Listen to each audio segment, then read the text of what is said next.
On this episode of Doing the Most, Man-Made Mead and I sent a mead to the world's largest mead competition without ever tasting it.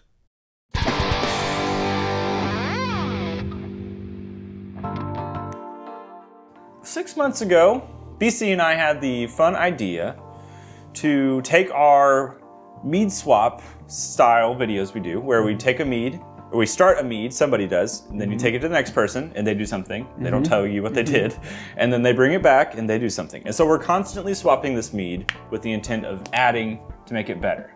But we're allowed to taste it throughout that process. That process, we were tasting it, and we made adjustments that way. Informed adjustments. This style, we said, no, you don't get to taste it.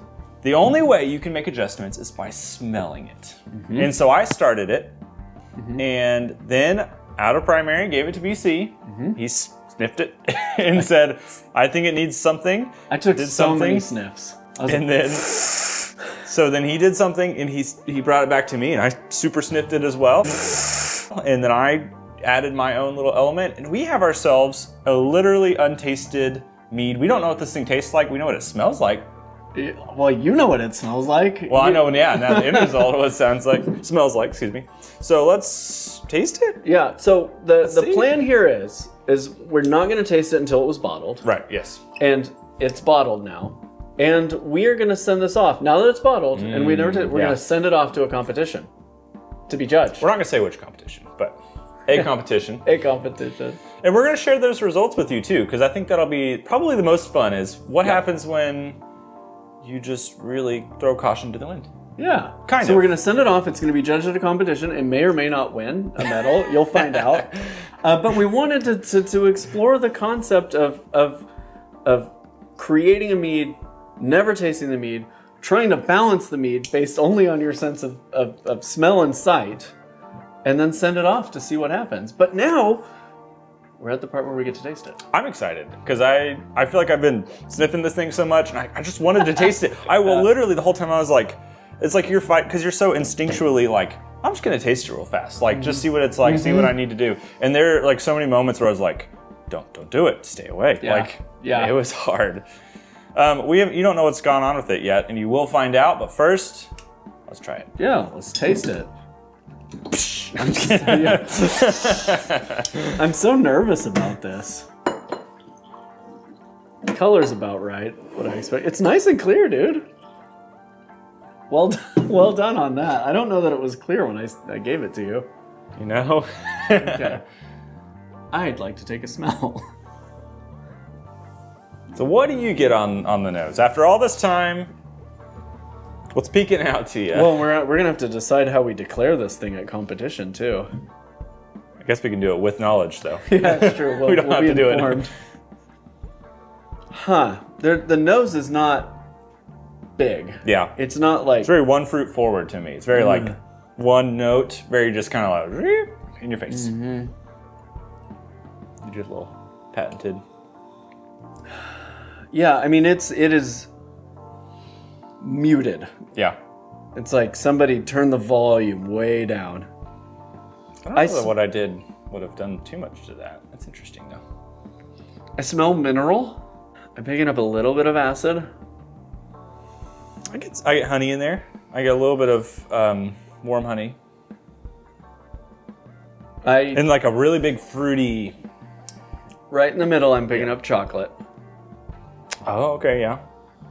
That's interesting. That's interesting. Yeah, I mean, I have to search for it. I have to, like, fill my sinuses. Yeah, I mean, just the aroma, if I had to, like nail down a metaphor, it's like roasted apples, a little bit of honey, and then, like, a drizzle of chocolate. Like a rich, dense, warm, roasty kind of... yeah. Okay. Fruit dessert.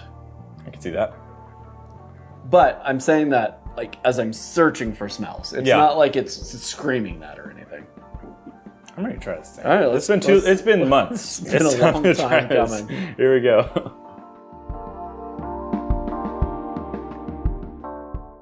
Whoa. Well, it's unique. What on earth is happening here? Okay. Hold on. There is some chocolate in there. This could have been a lot worse.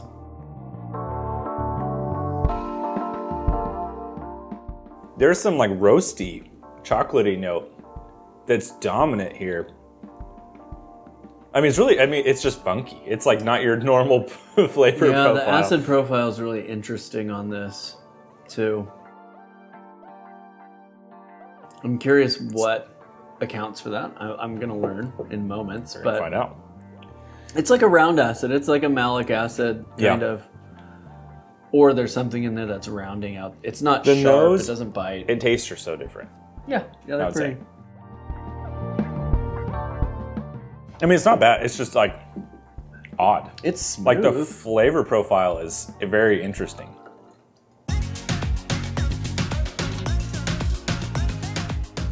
All right. How did this thing start? Well, BC, you pitched this idea to me, and I was searching for ingredients. And I located, in my world, I had some Lahua blossom honey I was sitting on. So I used some Lahua blossom honey. Okay.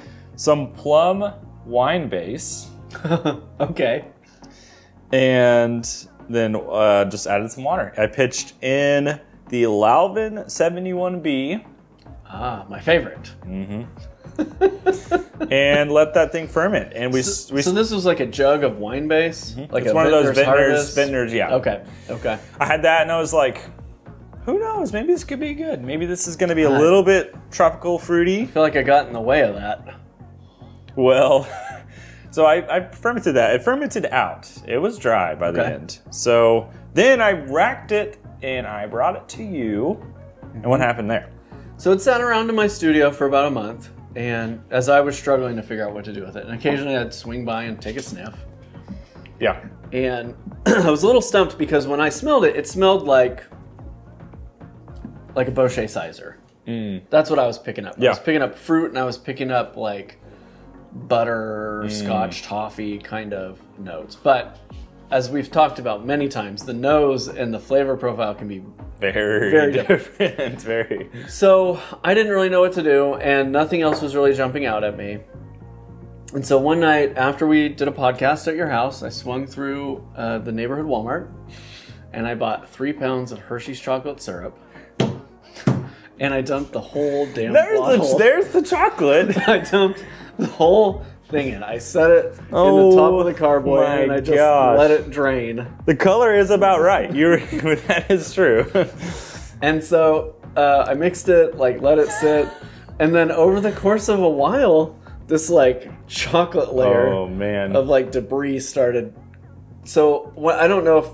Oh, I guess I racked it. Did I? Oh, yeah, I did. I racked it before I gave it to you. You did not give it to me with much mess. If you had seen in this carboy before I put it into those 1 gallon carboys, it was like a sedimentary layer where a geologist could go in and tell you what time things happened. That's wild. It was gross looking. So that's all I did. I dumped in 3 pounds of Hershey's chocolate syrup. Not the good stuff. You did say, we had a conversation, you were like, you might just double check the gravity. This is what you told me. And I was like, no. I was worried about it. I stabilized it. It was stabilized. So he brought it back to me and I smelled it and it smelled a little bit different. And I got I did feel like I got some it felt like some lactose-y kind of vibe. And so I don't know if that's necessarily totally true. I have no idea there are a lot of ingredients on that label. So then I was like, this already feels like a lot. I feel like he's done something big here, probably. If I go too much further with adding something, it might be trouble. So I took and added 1/2 ounce of whiskey oak chips to this. Left them for a week and a half or 2 or something like that. And then came back and back sweetened. So this is a Lahua Blossom. We added clover honey to back sweeten. So Lahua Blossom and clover. Plum mead. With chocolate. With Hershey's chocolate. And some whiskey oak. And whiskey oaked. Yeah. So I think this falls under experimental. Yeah. I think the chocolate really just throws it in there immediately. Plum, chocolate, and whiskey soaked oak. I can see a world where that works. I'll be curious. This is not that old.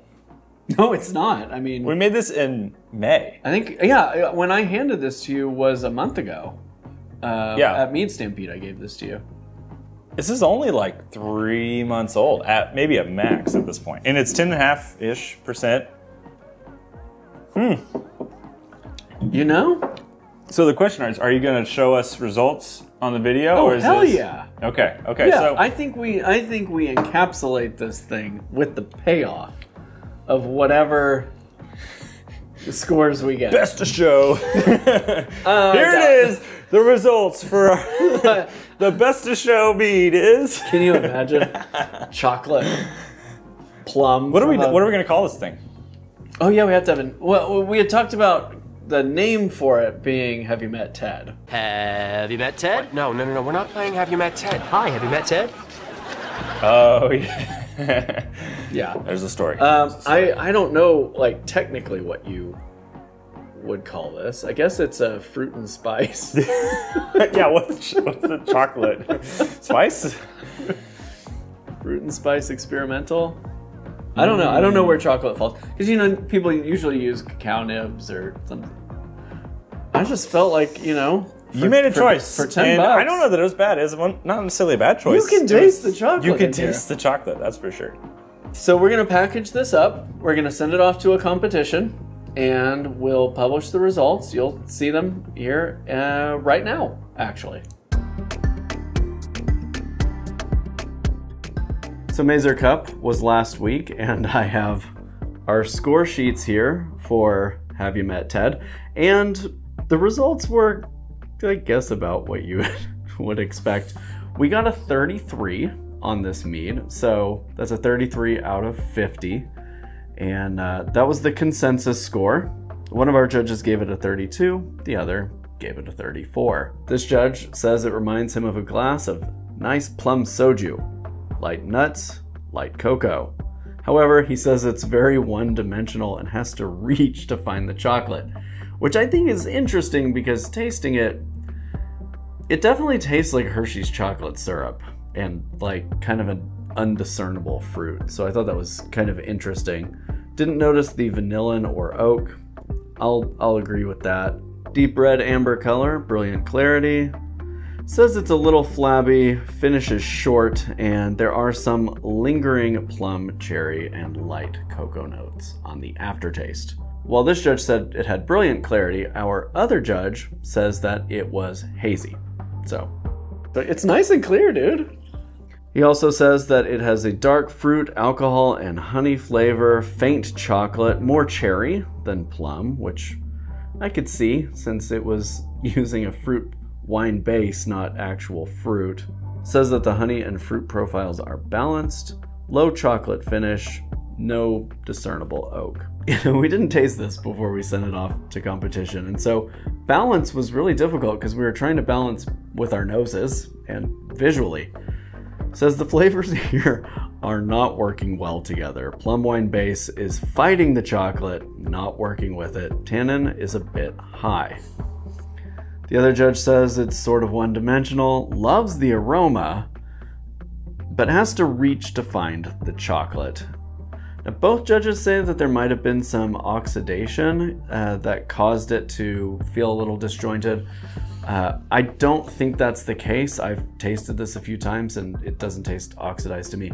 But what it does taste like is that we brewed it a couple of months ago, which is true. I think for something like this to ever do well at a competition, it would probably need 6 months or a year. And we basically bottled this very, very shortly after primary. It's about what we expected. And I think if we start on this experiment this time, if we don't get in trouble for having done it this time around, I think that we would have almost a year, you know, to brew something and get it going. So maybe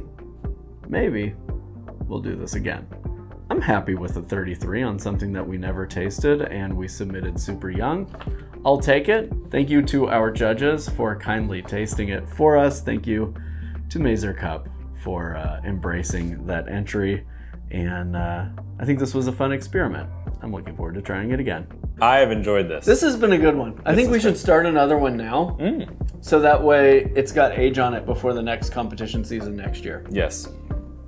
Give us a head start. Yeah, level advantage. Who knows? That maybe that's the only thing that's holding us back right here is it's time. 6 months of age. If you liked this concept, you should drop a comment and let us know about it. If you haven't seen his channel, go subscribe right now. It's at Man-Made Mead on YouTube. And not Man Meets not Meat. Man Meets Meat.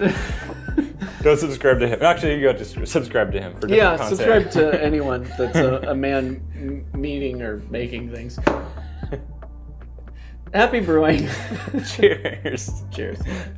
Homemade brews and various how-tos, everything from mead to roast, bake creation, fermentation, inebriation, doing the most.